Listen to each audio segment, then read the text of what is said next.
भारत और जापान का रिश्ता केवल डिप्लोमेटिक रिलेशन से कहीं ऊपर सांस्कृतिक और भरोसे का रिश्ता है। हम एक दूसरे की प्रगति में अपनी प्रगति देखते हैं। मारुति सुजुकी के साथ हमने जो जर्नी शुरू की थी वो अब बुलेट ट्रेन की स्पीड तक पहुंच चुकी है। भारत जापान पार्टनरशिप की औद्योगिक संभावनाओं को साकार करने की बड़ी पहल यहीं गुजरात से हुई थी। मुझे याद है हमने 20 साल पहले जब वाइब्रेंट गुजरात समिट शुरू की थी तो उसमें जापान एक प्रमुख सहयोगी था। आप विचार कीजिए, एक डेवलपिंग कंट्रीज का एक छोटा सा स्टेट, उसका इन्वेस्टमेंट समिट और जापान जैसा डेवलप कंट्री उसका पार्टनर हो, ये दिखाता है कि भारत और जापान की नींव कितनी मजबूत है। और मैं आज जब ये वाइब्रेंट गुजरात की यात्रा की याद कर रहा हूं तब मेरे मित्र यहां बैठे हैं, वो पहले भारत में एम्बेसडर हुआ करते थे 2003 में। आज वो भी यहां मौजूद है। अब वो रिटायर्ड हो गए हैं, लेकिन उनका भारत प्रेम, गुजरात प्रेम वैसा का वैसा है। मैं उनका भी स्वागत करता हूं।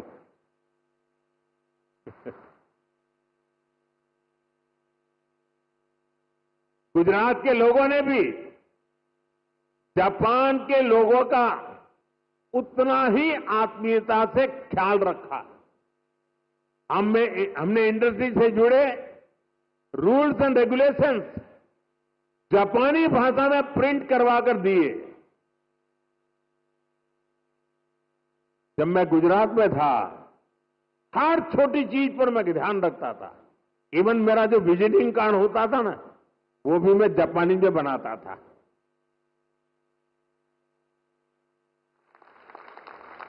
जो वीडियोज बनाते थे हम प्रमोशनल, वो वीडियो को भी जापानी भाषा में डबिंग करवाता था। यानी मुझे मालूम था कि मुझे इस रास्ते पर बड़ी मजबूती से आगे बढ़ना है। और मैं सभी राज्यों को कहता हूं, आसमान खुला है भैया, आप भी मेहनत करो, आओ मैदान में, बहुत फायदा होगा।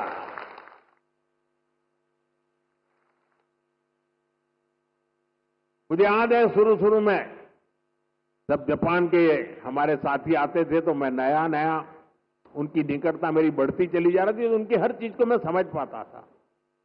मैंने देखा है कि जापानी लोगों का एक नेचर है कि उनको अपना जो कल्चरल इकोसिस्टम है वो उनकी पहली प्राथमिकता होता है। उसमें जापानी फूड चाहिए। ये जैसे गुजरात के लोग हैं ना, उनका भी ऐसा ही है। वे गुजरात में कहीं शनि सैटरडे संडे को कहीं न कहीं रेस्टोरेंट में खाने की आदी है, तो वहां जाएंगे तो मैक्सिकन फूड मांगेंगे, इटालियन फूड मांगेंगे। लेकिन गुजरात के बाहर कहीं जाएंगे तो गुजराती फूड खोजते रहते हैं। मैंने देखा जापान के लोगों का भी ये स्वभाव है, और इसलिए मैंने यहां जापानी क्विजीन की व्यवस्था कराई। मैंने उसकी एक होटल चेन को बुलाया। मुझे पता है, बाद में मुझे बताया गया कि भाई जापान के लोग हैं, गोल्फ के बिना तो नहीं चल सकता। मैंने उसको भी प्राथमिकता दी और अपने जापानी साथियों को ध्यान में रखते हुए हमने, जो गुजरात में गोल्फ का नामो निशान नहीं था, 7-8 नए गोल्फ कोर्स डेवलप किए। देखिए, विकास करना है, इन्वेस्टमेंट लाना है, दुनिया को आकर्षित करना है, तो हर बारीकी पर देखना पड़ता है। और हमारे देश में कई राज्य हैं जो करते हैं। जो राज्य पीछे हैं, मेरा उनसे आग्रह है कि आप भी हर बारीकी को अवसर समझिए और विकास की नई दिशा पकड़िए। इतना ही नहीं साथियों, हमारे स्कूल में, हमारे कॉलेजेस में, हमारे यूनिवर्सिटीज में बहुत बड़ी मात्रा में जापानी भाषा सिखाने को प्राथमिकता दी जा रही है। बहुत सारे जापानी भाषा सिखाने वाले टीचर्स आज गुजरात में भी है।